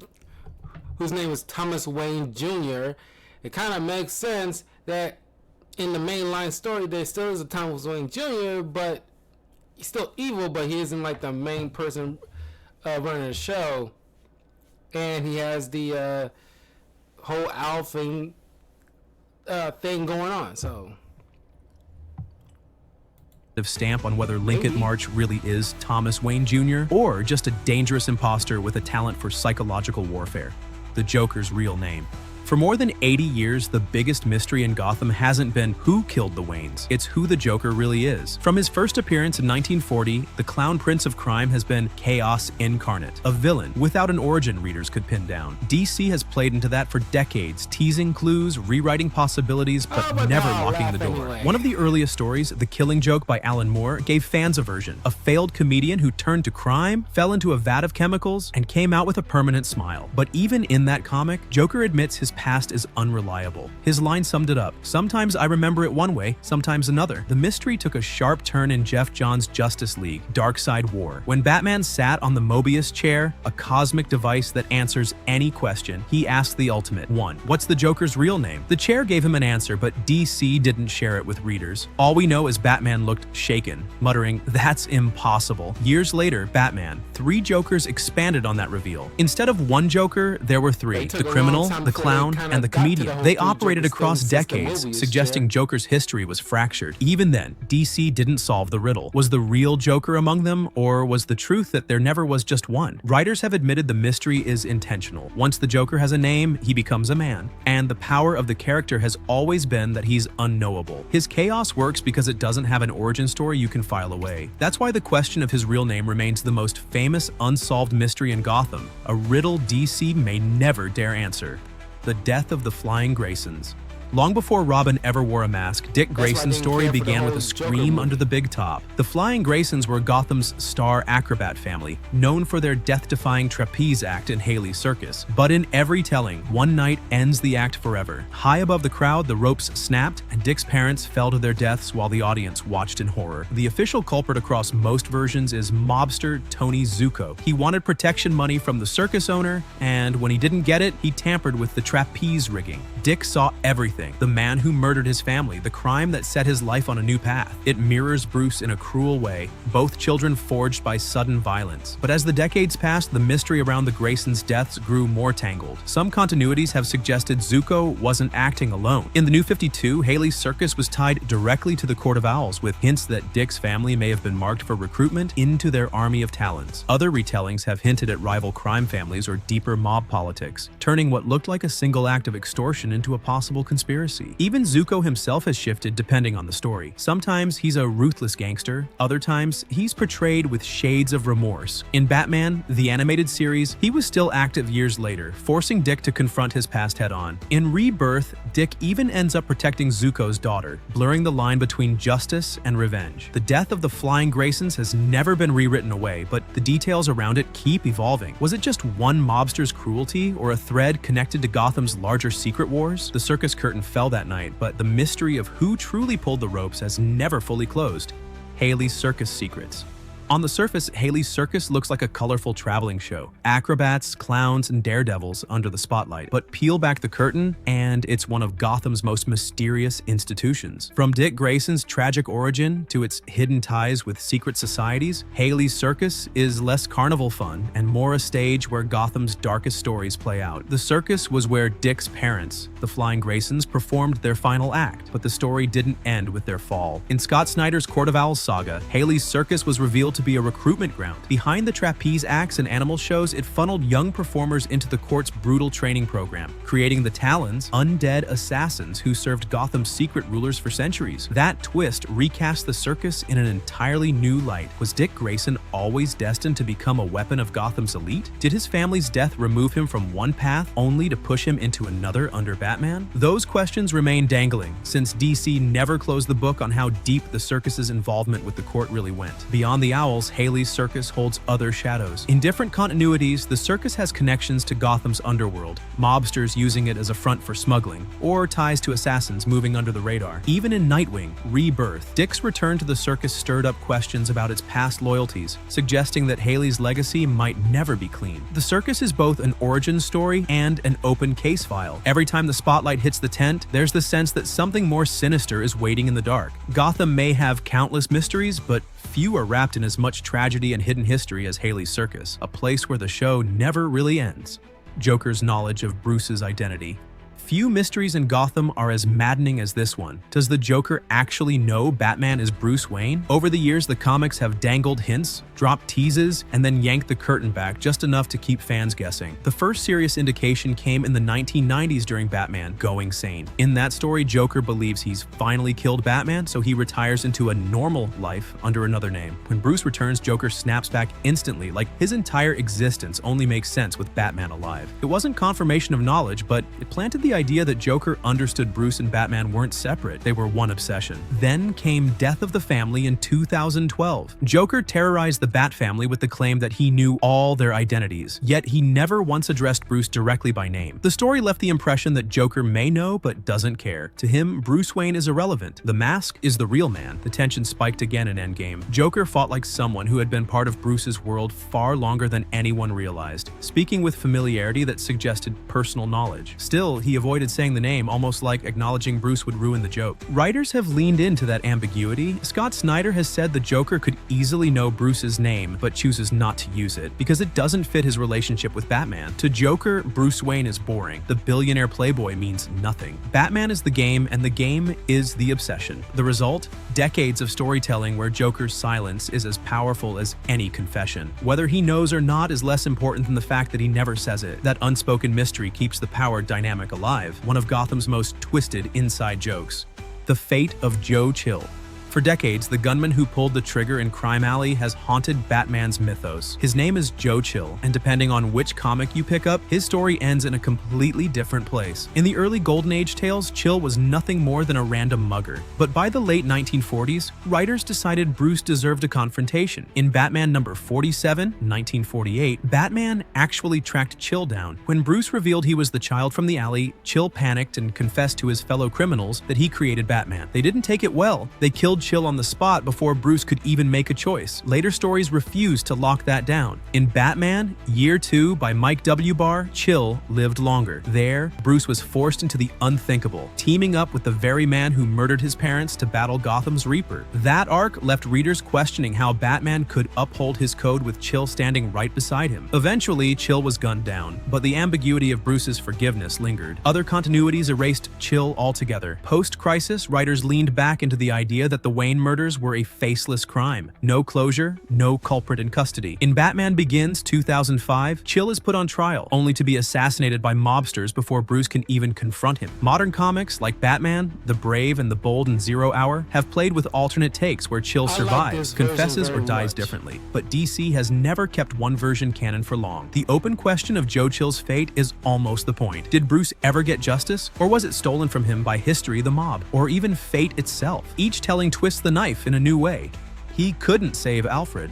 In 2019's City of Bane storyline by Tom King, Batman faced one of the darkest chapters of his life, and one that left behind a mystery no detective skills could solve. For decades, Alfred Pennyworth had been the constant presence at Wayne Manor, the guardian who patched Bruce up, gave him counsel, and kept the mission alive. That ended when Bane tightened his grip on Gotham. During the arc, Bane made an unthinkable move. To break Batman's spirit, he ordered the execution of Alfred while Damian Wayne was forced to watch. The act was brutal, final, and most importantly, it happened when Bruce wasn't there. For a character defined by his vow to always protect his family, the absence cut deeper than the act itself. The mystery isn't about who killed Alfred. That was Bane's order carried out by his forces. The lingering question is whether Bruce could have prevented it. Fans debated whether his choices in the arc, his distractions, and his reliance on strategy left Alfred exposed. Even within the Bat family, the guilt hung heavy. Damian blamed himself. Bruce carried the weight, and the loss shattered their unity. What makes Alfred's death such an unresolved wound is that DC treated it as permanent for years. No Lazarus Pit rescue, no sudden return. The void of Alfred became a defining part of Bruce's modern story. Even when DC eventually brought him back in later continuity, the emotional scar of City of Bane remained untouched. The unsolved part— That is moments like this in comics I appreciate. It's such a rarity nowadays when you get good storytelling like this. When they make decisions, bold decisions like this, and they stick to it, I applaud them. You know, Alfred is still dead, and aside from like Elseworld stories, but it's just like, wow, they stuck to it. There's moments where they could have just, like, you know, when after the whole failsafe arc when Batman was, reality hopping and whatever the thing was, that was kind of, that didn't interest me. But he ended up in a universe where the Waynes never got killed, Batman didn't exist, and the Court of Owls did get Dick Grayson and turned him into a Talon because Bruce never became Batman, never adopted him to undercut all that kind of stuff. And at the end of all that Alfred could have gone to the main universe with Bruce, but chose not to. It's like those movies, like, no, I'm glad they didn't go with that route, because that would undercut the whole point of that, ramifications of in that storyline.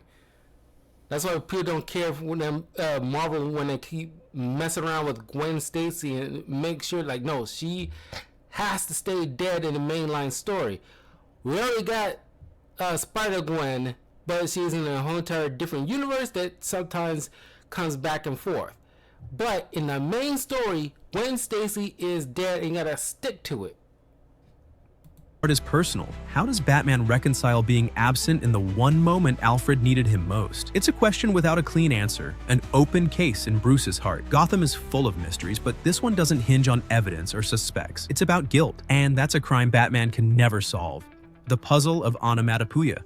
When Kevin Smith introduced Onomatopoeia in Green Arrow 2002, he instantly stood out. A serial killer who targeted non-powered vigilantes, he was defined by one eerie quirk. He only spoke in sound effects. Gunshots, blades cutting, even the snap of a neck. He would mimic the sound instead of saying a word. Years later, Smith brought him into Gotham for Batman, The Widening Gyre, and that's where the mystery deepened. The story set Onomatopoeia against Batman in a way that felt unlike any other rogue. He infiltrated Gotham's streets, built a disguise as an ordinary citizen, and slowly gained. Why are you making the name sounds like something an Hawaiian person would say?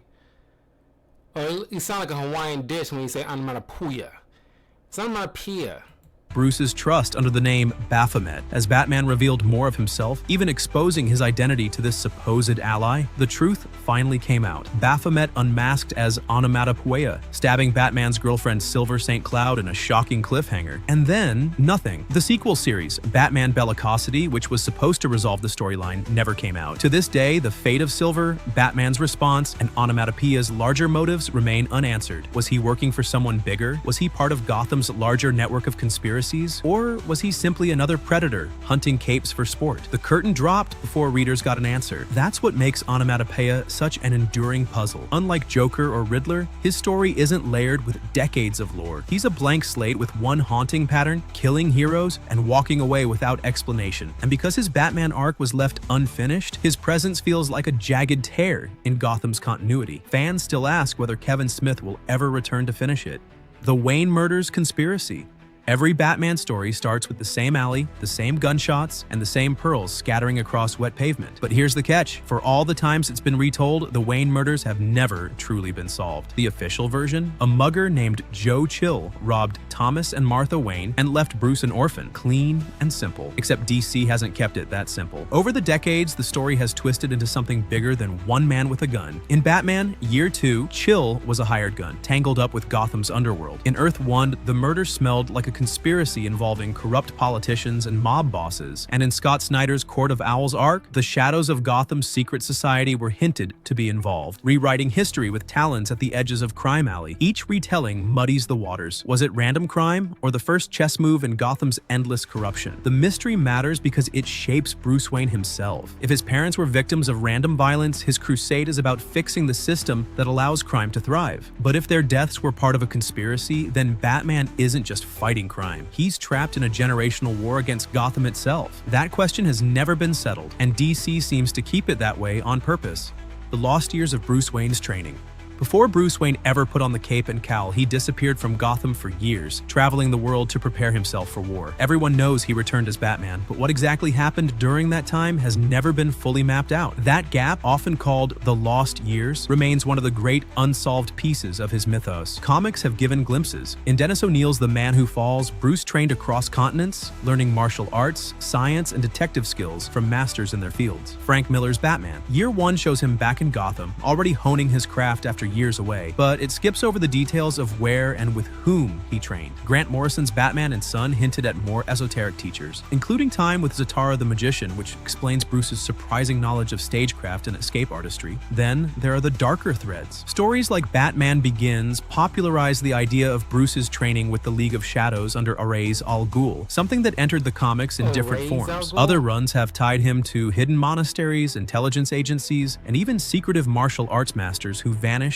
after a single arc. Each writer adds a piece, but none put together the full picture. That lack of clarity is deliberate. By keeping the timeline fractured, DC allows Batman to remain larger than life. Did he spend 10 years abroad? 15? Was his training a structured path or a wandering odyssey? Fans can only speculate. The Lost Years give Batman an almost mythical edge. He's a figure shaped by mysteries we're never allowed to fully see, and as long as those years stay hidden, the legend of Batman keeps its greatest secret intact. And that's it. Now to you, if you had the chance to unlock just one of these mysteries forever, the Joker's true name, the fate of Joe Chill, or the Court of Owls. I don't know. You guys pick which one you would rather have solved. Because for me, well, it would be cool to actually have like a concrete story of Bruce's training, a concrete arc with all that stuff, rather than sporadic here and there, like a definitive, like, story of him, studying abroad. Who was his detective teacher? Who was his science teacher? Engineering. Of course, we had little bits and pieces of different fighting style teachers, but and of course, we already know about the whole Zatara thing. We had plenty of that, but that I would love to find out. Okay, last one. Bruce Wayne Every smartest Batman decision explained.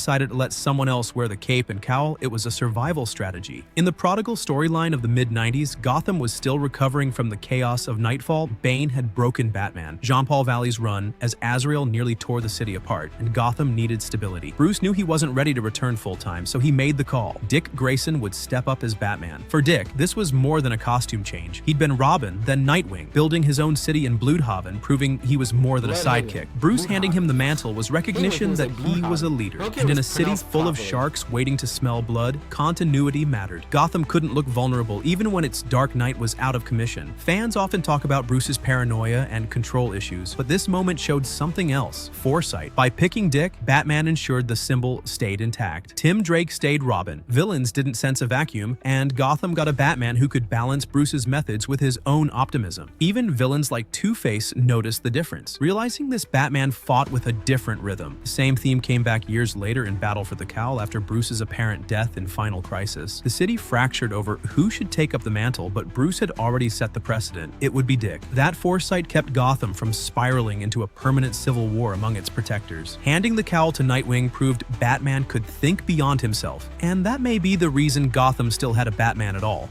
Trusting Alfred.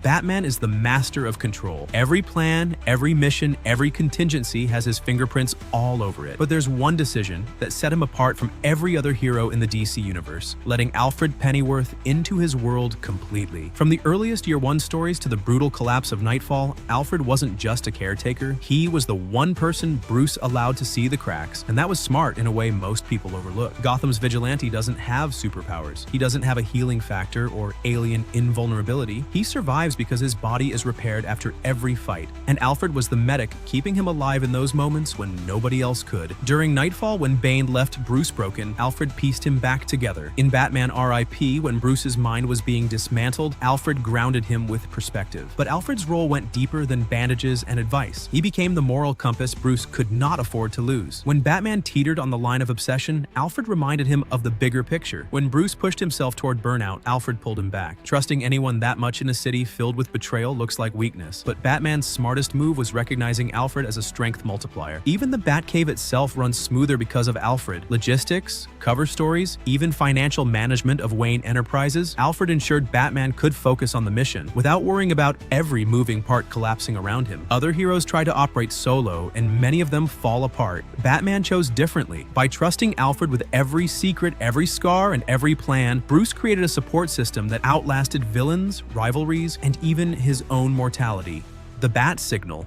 When the Bat Signal first lit up Gotham's night sky, it was more than a spotlight. It was a tactical move that cemented Batman as part of the city's fabric. Introduced in Detective Comics number 60 back in 1942, the signal wasn't some flashy gimmick. It was a bridge between Gotham's most relentless cop and its most relentless vigilante. Commissioner Gordon and his officers didn't need to leave secret notes or chase shadows. With one flip of a switch, they could summon Gotham's protector to the roof of the GCPD. That kind of coordination turned Batman from outlaw into ally. Citizens looked up and saw more than light, and they saw reassurance. Criminals saw it and felt dread. In one stroke, Batman weaponized psychology across the entire city. The signal also gave Gordon a public way to show trust. By calling Batman openly in front of his own officers and the media, Gordon legitimized him in the eyes of Gotham. It was a symbol of partnership that carried more weight than any handshake in private. Over the years, the Bat Signal became more than a tool. It was a constant reminder that Batman was never far away. Even in arcs where Bruce was missing, Nightfall, No Man's Land, or Battle for the Cowl, the signal stayed lit as Gotham's heartbeat, calling for the one figure who could steady the chaos. Villains responded too. In The Long Halloween, Carmine Falcone viewed it as a declaration of war. The Joker treated it as a challenge. Every strategist understands the power of symbols. Batman's smartest decision here was giving Gotham something to look at, something that turned fear into a shared language. The city knew when that light hit the clouds, justice wasn't optional anymore.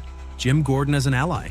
Every empire needs stability, and for Batman, that came from Jim Gordon. From Batman, Year 1. In 1987, Frank Miller showed how this partnership started. A young lieutenant in a corrupt GCPD reaching out to a masked vigilante he should have been arresting. It was a gamble, but it reshaped Gotham forever. By siding with Gordon, Batman didn't just gain a contact, he gained legitimacy. The city was drowning under mob rule and dirty cops, and Gordon was the rare figure who actually believed in the law. When the two aligned, it created a balance. Batman could operate in the shadows, but Gordon gave those actions weight in daylight. Every time Gordon vouched for Batman, he prevented City Hall and the police brass from labeling him a criminal to be hunted down. The smart move was consistency. Gordon became the one person inside the system Batman never lied to, never manipulated. That trust gave them an edge no villain could easily break. In The Long Halloween, when mob families tore the city apart, it was Gordon's alliance with Batman and Harvey Dent that gave Gotham a fighting chance. Later, in No Man's Land, when the federal government abandoned the city, Gordon was the one who coordinated with Batman to keep order. Even the Bat Signal is tied to Gordon. His decision to shine it turned Batman from rumor into institution. And over decades of stories, from Joker's chaos to Bane's war on Gotham, Gordon's steady presence made Batman's work possible.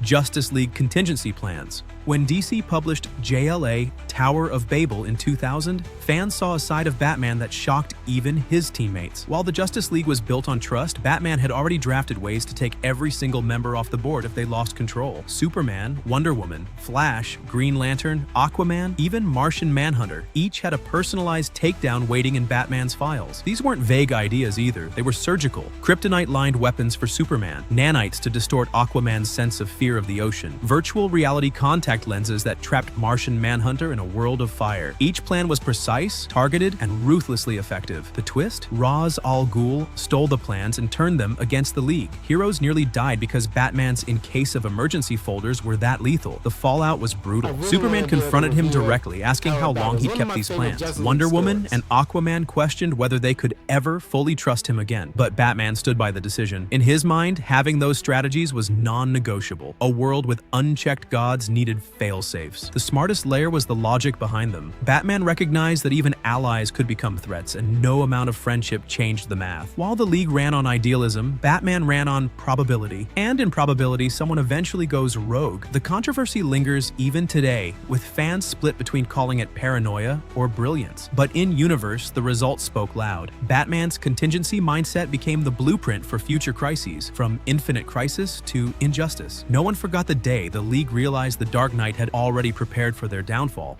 Backup JLA plans.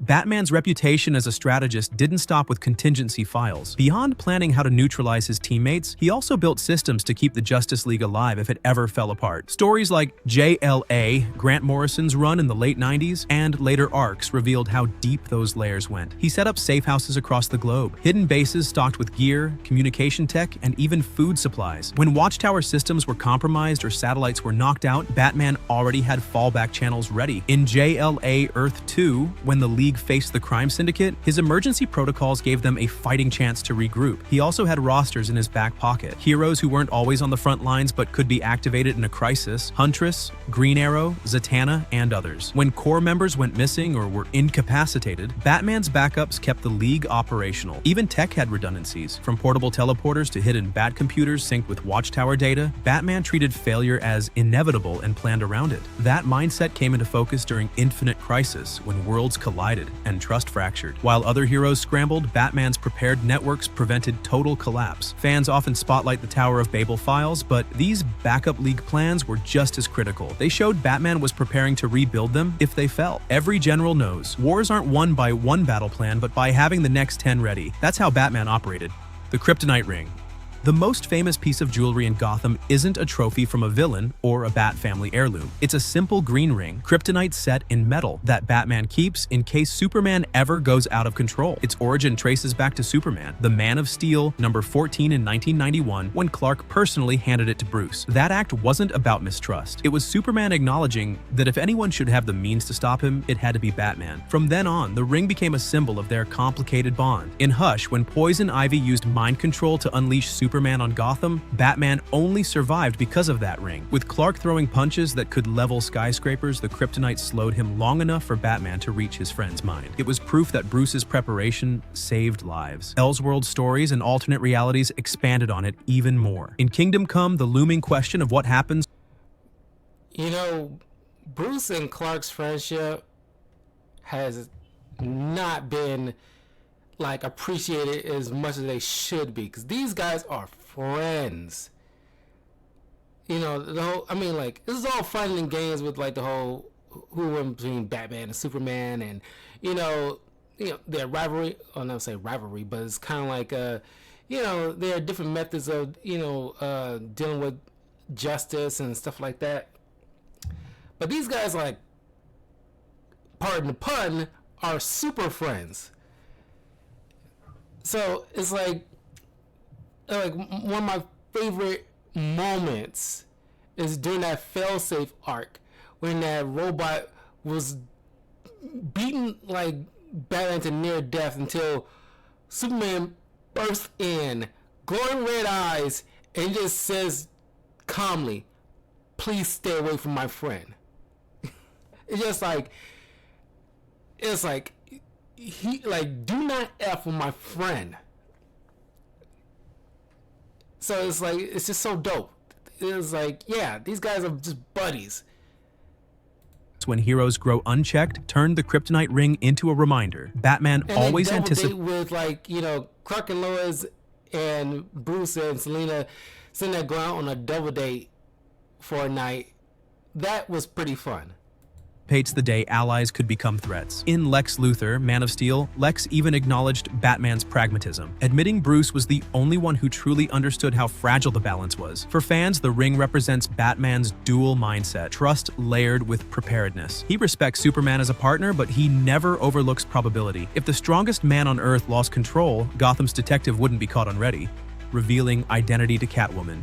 For most of his career, Batman guarded his identity like it was the last safe in Gotham. Enemies never got close, and allies rarely got more than what he chose to reveal. But in Batman, Hush, 2002 to 2003, Jeff Loeb and Jim Lee showed one of the smartest and most surprising calls Bruce Wayne ever made, taking off the mask for Selina Kyle. The moment came at a breaking point in their relationship. For years, Catwoman had flirted with the line between enemy and ally. They'd fought together, fought against each other, and built a tension so sharp it practically defined Gotham's rooftops. In Hush, as they closed in on the mastermind pulling strings across the city, Bruce made the call. He pulled back the cowl and told her the truth. On the surface, it looked reckless. Selina had her own moral code, but she wasn't known for loyalty. Revealing his face gave her a weapon no villain had ever held, but it was actually calculated. Bruce judged that their bond couldn't progress with half-truths. He understood her enough to see that trust, once given, might stabilize her more than suspicion ever could. The gamble worked. Selina didn't walk away, and the decision reshaped their dynamic for years. Later arcs, from Heart of Hush to Tom King's 2016 to 2019 Batman run, built directly off this foundation. The Bat and the Cat weren't just partners in combat anymore. They were partners in identity. Fans still debate if it was smart or reckless, but the long-term payoff is clear. That one reveal gave Batman something rare, an equal who could walk beside him with no mask between them.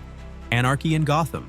When Lonnie Michon first appeared as Anarchy in Detective Comics numbers 608, 1989, he didn't look like the kind of villain who could rattle Batman. Hooded, masked, armed with homemade devices, he staged protests and attacks in Gotham to push his brand of political rebellion. On the surface, it looked like another anarchist threat, but Batman saw something different. Instead of rushing in with brute force, Bruce used his detective instincts. The way Anarchy spoke, the scale of his plans, the improvisation of his tech, they didn't add up to a hardened criminal mastermind. Batman pieced together the clues and realized the truth. This was a teenager. Lonnie Machine wasn't a lifelong terrorist. He was a 15-year-old genius who had disguised his voice and posture to pass as an adult revolutionary. That deduction changed everything. Instead of crushing Anarchy in the way he dealt with mob bosses or psychopaths, Batman approached the situation with restraint. He neutralized Lonnie's devices with minimal collateral damage, stopped the immediate threat, and focused on containment rather than destruction. It was a moment that highlighted the other side of his intelligence. The brawls and the gadgets get attention, but the detective work is what sets Batman apart. By reading the psychology of his opponent, Bruce recognized that Lonnie was misguided rather than purely malevolent. That awareness kept Gotham from escalating into something bloodier, while also preserving the chance for redemption. Anarchy would return in later stories, sometimes as an adversary, sometimes as a thorn in Batman's philosophy. But the first encounter set the tone. Bruce had outsmarted the disguise, uncovered the truth, and chosen precision over force, not killing the Joker.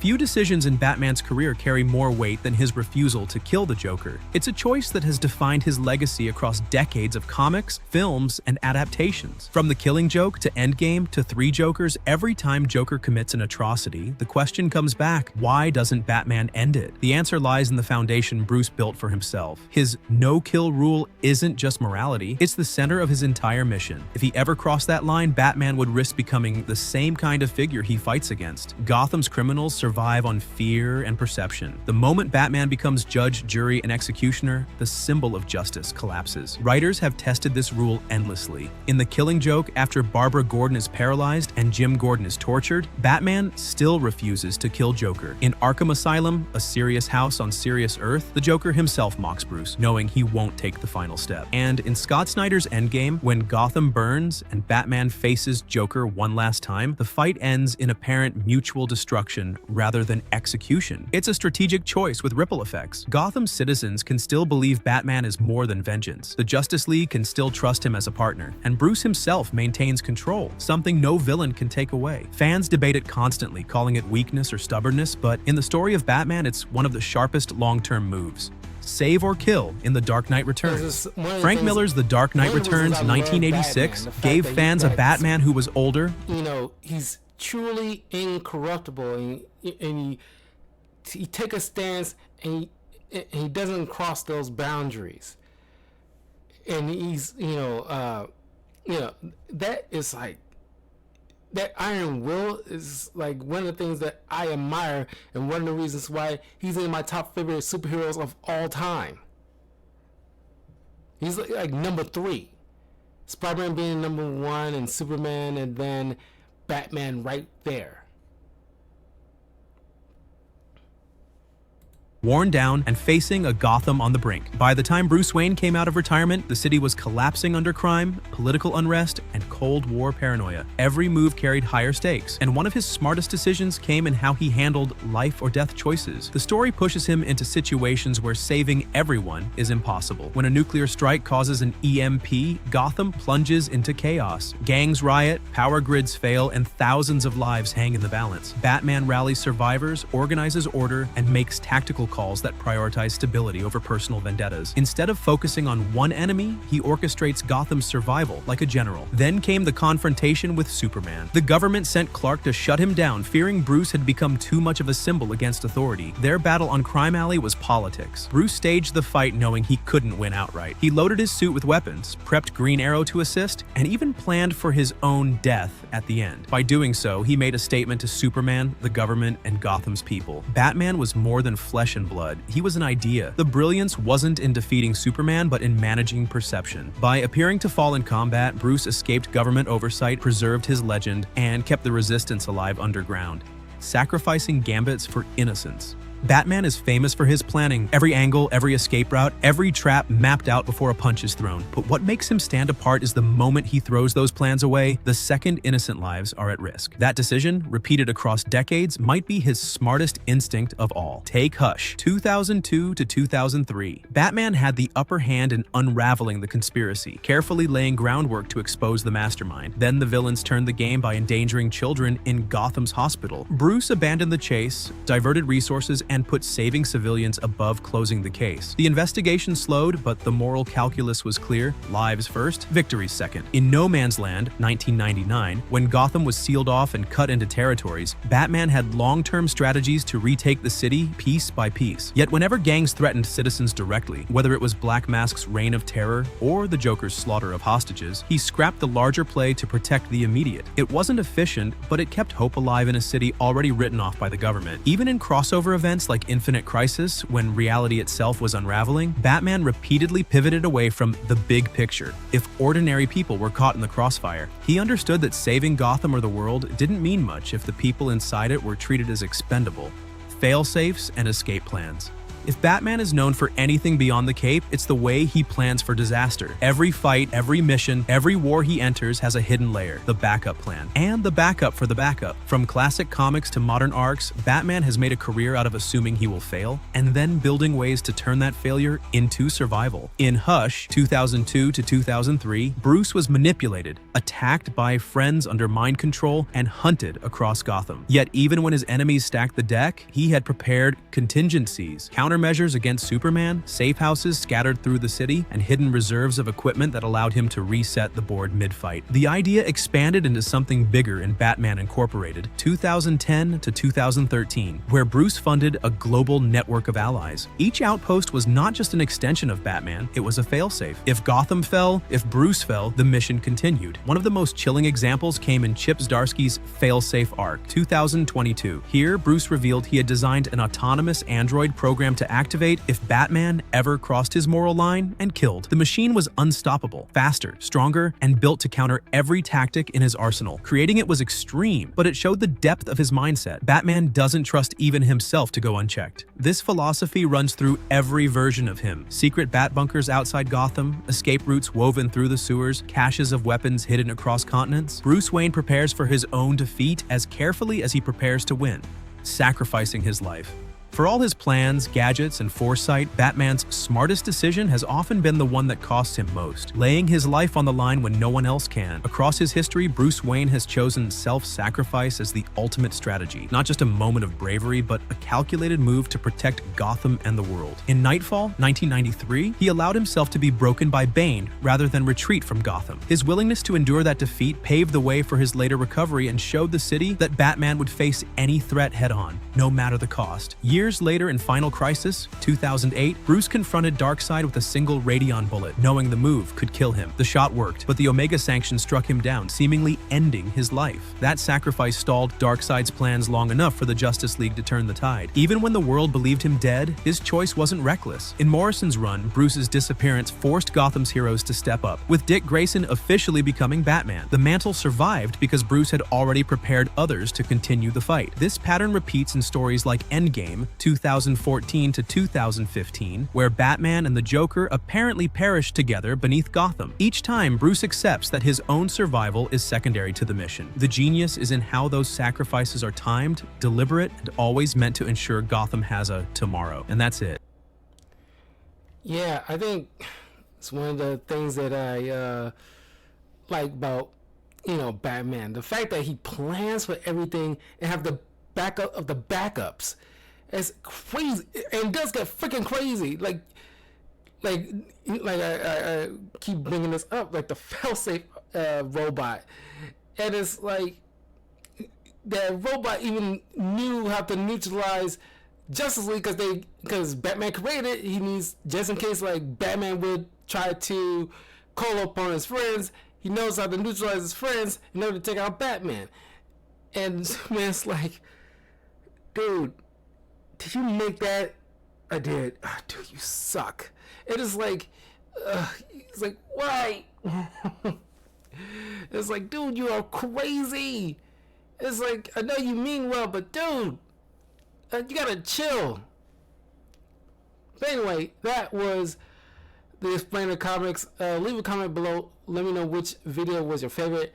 What Batman continuously, or not continuously plan. Oh, it's whatever, the smartest decisions Batman ever made. Which one was your favorite? Anyway, I will see you guys in a bit. Speaking of Batman, I'm going to continue on with my Arkham City cutscene reaction. So stay tuned for that, and I'll see you all soon.